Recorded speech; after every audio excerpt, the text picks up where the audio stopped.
बिस्मिल्लाहिर्रहमानिर्रहीम रब्बि ज़िदनी इल्मा। अस्सलामु अलैकुम वरहमतुल्लाहि वबरकातुहू। सबसे पहले मैं अल्लाह ताला का शुक्र अदा करता हूँ और अल्लाह ताला से दुआ करता हूँ कि आप सब खैर खैरियत से। आज की लेक्चर वीडियो वो सेकेंड ईयर केमिस्ट्री की चैप्टर 1 से पीरियोडिक क्लासिफिकेशन से। इसमें हम डिस्कस करेंगे किस तरह एलिमेंट्स को जो है वो क्लासीफाई किया गया और एलिमेंट्स की किन प्रॉपर्टीज़ की बेस पे जो है वो एलिमेंट्स को जो है वो क्लासीफाई किया और किस किस ने इसको जो है वो क्लासिफिकेशन में जो है वो उनका रोल है। तो सबसे पहले हम ये देख लेते हैं कि एलिमेंट्स की क्लासिफिकेशन जो है वो इस बेस पे की गई है कि जिन एलिमेंट्स की प्रॉपर्टीज़ जो है वो सिमिलर है उनको एक साथ रख के, और जिन एलिमेंट्स की प्रॉपर्टीज़ जो है वो इनसे अलग मुख्तलिफ हैं या डिफरेंट है उनको अलग रखा गया है। ठीक है, तो एलिमेंट्स की प्रॉपर्टीज़ की बेस पे जो है वो एलिमेंट्स को क्या किया गया, वो क्लासीफाई किया गया। तो सबसे पहले हम क्लासिफिकेशन जो आपके चैप्टर 1 में यानी सेकेंड केमिस्ट्री में वो डबलिनर क्लासिफिकेशन, डबलिनर क्लासिफिकेशन,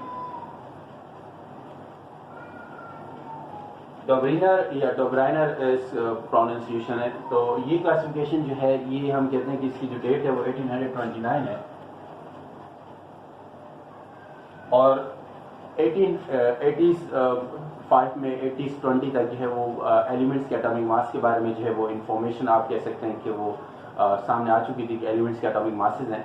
तो ये डेफिनेटली ये कोशिश की गई कि एटॉमिक मासेस जो है वो का क्या रोल है एलिमेंट्स की प्रॉपर्टीज़ के साथ। तो ये भी आप कहें कि उसी बेस पे था कि इन्होंने जो है वो एलिमेंट्स के एटॉमिक मासेस की बेस पे क्या किया, जो है वो एलिमेंट्स जो है वो एटॉमिक मासेस का relationship with element properties.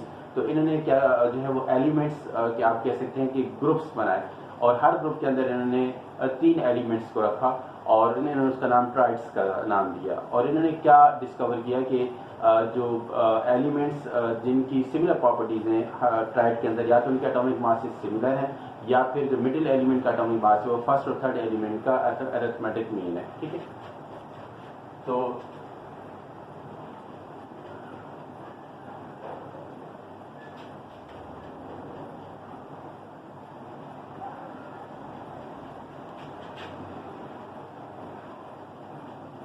classify elements to study the relationship between the atomic masses of the elements and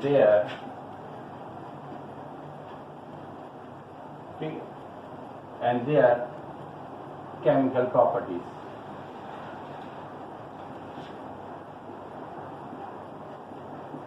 ठीक, या आप कह लीजिए सिमिलर, आप दोनों आप कहते हैं देयर प्रॉपर्टीज, इसमें यानी कि आपके पास फिजिकल केमिकल दोनों प्रॉपर्टीज हैं और इनका जो पर्पस था कि क्या रिलेशनशिप है एटॉमिक प्रॉपर मासेस और इनकी प्रॉपर्टीज के दरमियान।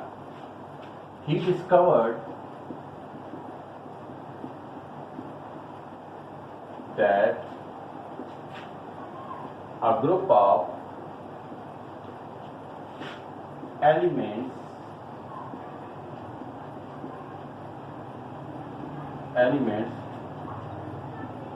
of 3 closely related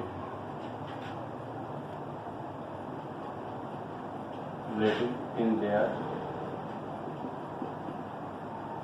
chemical properties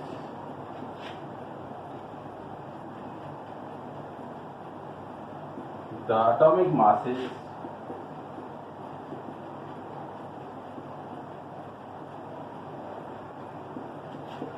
of the elements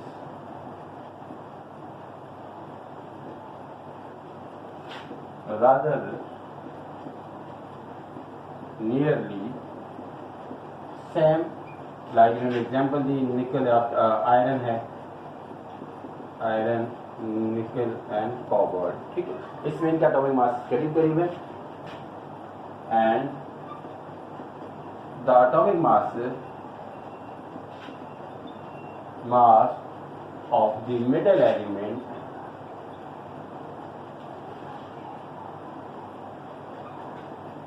is the arithmetic mean of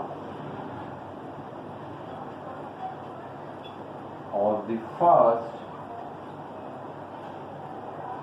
and the third element.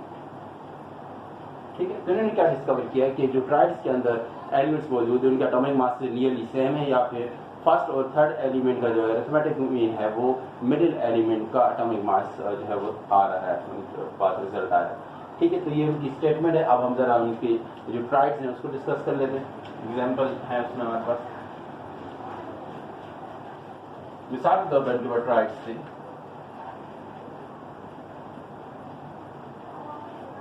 ठीक है, ये आपके पास एलिमेंट्स हैं, एटॉमिक मास और एक है अरिथमेटिक मीन है। ठीक, तो फर्स्ट ट्राइड्स जो है वो आप कह सकते हैं कि आपके पास लिथियम है, सोडियम एंड पोटाशियम। लिथियम आपके पास 7 है और ये 39 है, और अगर आप 7 39 का अरिथमेटिक मीन लेते हैं तो आपके पास क्या रहा है 23। ठीक, तो ये आप एक जो है वो एग्जाम्पल ले सकते हैं। इसमें आपके पास, इसके अलावा आपके पास जो क्लोरीन, ब्रोमीन, आयोडीन का जो है वो, जैसे कैल्शियम, स्ट्रोंशियम और बेरियम के जो ट्राइड्स आपको गिवन है, तो ये जो आपके पास है वो 23 वो क्या है कि फर्स्ट और थर्ड एलिमेंट का अरिथमेटिक मीन है। ठीक है, जिस तरह आपके पास जो उस वक्त मौजूद एलिमेंट्स थे उन्होंने इसको ट्राइड्स में क्या किया, क्लासीफाई किया। इस बार नेक्स्ट आपके पास क्लासिफिकेशन है जो कि आप कह सकते हैं कि 25 to 30 ईयर्स के बाद सामने आई, वो है Newlands law of octave. Newland law of octave क्या है, जरा हम उसको भी डिस्कस कर लेते हैं।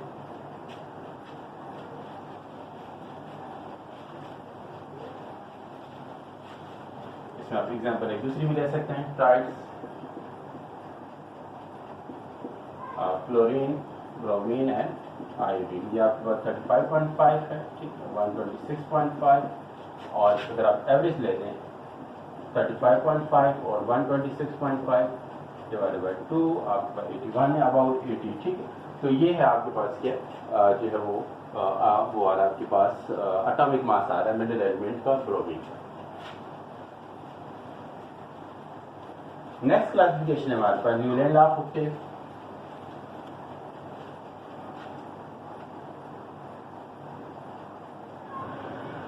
न्यूलैंड लॉ ऑफ ओक्टेव, अगर हम देखें कि Newland was an English chemist and आप कह सकते हैं, ठीक, और presented his work in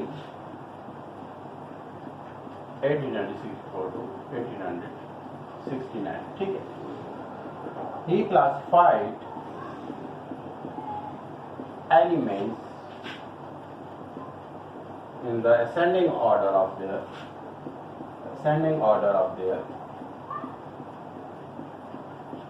their atomic masses.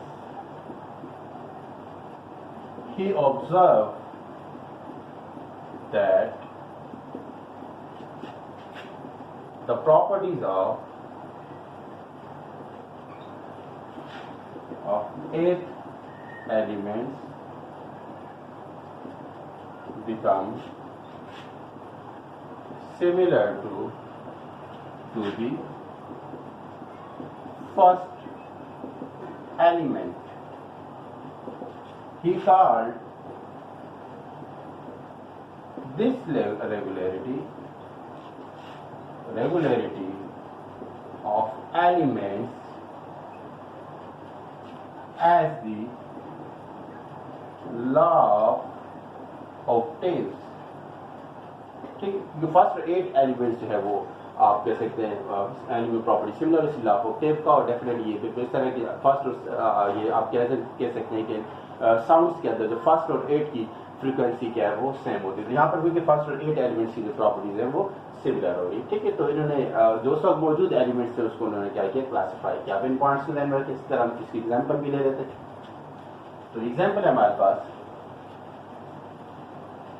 कि आपके पास क्या है, लिथियम आपके पास beryllium, boron, carbon, nitrogen, oxygen, fluorine, फिर sodium, magnesium, aluminium, silicon, nitrogen, phosphorus, sulphur and fluorine. ठीक है, आपके पास रीजन 7 है और बेरिलियम है अबाउट आपके पास 9.4 और बोरॉन है वो आपके पास 11, 12, 14, 16, 19, 23, मैग्नीशियम 24, एल्यूमिनियम 27.3, सिलिकॉन 28, फास्फोरस 31, ठीक, फास्फोरस 31 है, 32 एंड 35.5। ठीक है, तो ये जो आपके पास क्या है, इनकी प्रॉपर्टीज क्या हो रही है, सिमिलर हो रही है।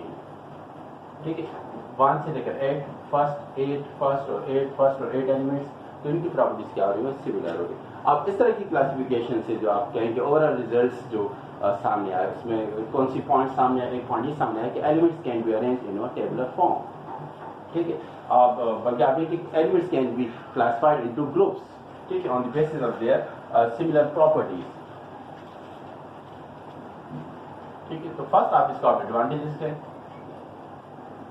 फर्स्ट एडवांटेजेस क्या है, elements can be classified into groups,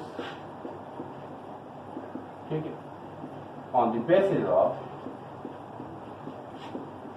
their similar properties। ठीक, और इसके अलावा आप कह सकते हैं elements can be arrange into a tabular form, elements can be arranged into a tabular form। अब इसमें डिसएडवांटेज क्या है कि इसमें अगर आप देखें 8 एलिमेंट्स का यानी कि नोबल गैसेस का कोई जिक्र नहीं, इसके अलावा जो है वो हैवी एलिमेंट्स की भी क्लासिफिकेशन नहीं है, बेसिक उसमें वजह ये थी कि वो उसका डिस्कवर नहीं थे। ठीक है, ठीक है, तो मोस्टली हैवी एलिमेंट्स में इंक्लूड नहीं है। आप जो है इसके अलावा आप डिसएडवांटेजेस में आप कह सकते हैं noble gases and heavier elements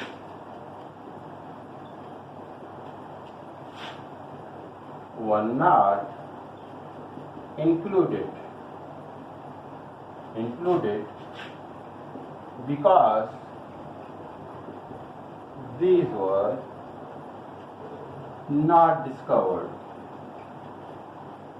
ठीक है, तो इसमें आप इसको डिसएडवांटेज के लिए कोई इस तरह की आपको टेबुलर फॉर्म में कोई हिंट नहीं दिया कि जिसमें ये कह सकते हैं कि फ्लोरीन क्लोरीन के बाद भी क्या है और एलिमेंट्स हैं, या इसमें आप कहेंगे हेवी एलिमेंट्स जो है वो उनको उसमें क्लासिफाई किया जो आजकल हम जानते हैं जो आपके पास डी और एफ लॉक एलिमेंट्स हैं। ठीक है, तो ये है न्यूलैंड लॉ ऑफ थे जिससे आप कहते हैं बेसिक। इसके अलावा हम ये कहते हैं कि जो सबसे पहले सब्सटेंस को मेटल नॉन मेटल्स में क्लासिफाई किया गया वो मुस्लिम साइंटिस्ट अल-राजी ने इनको क्लासिफाई किया था।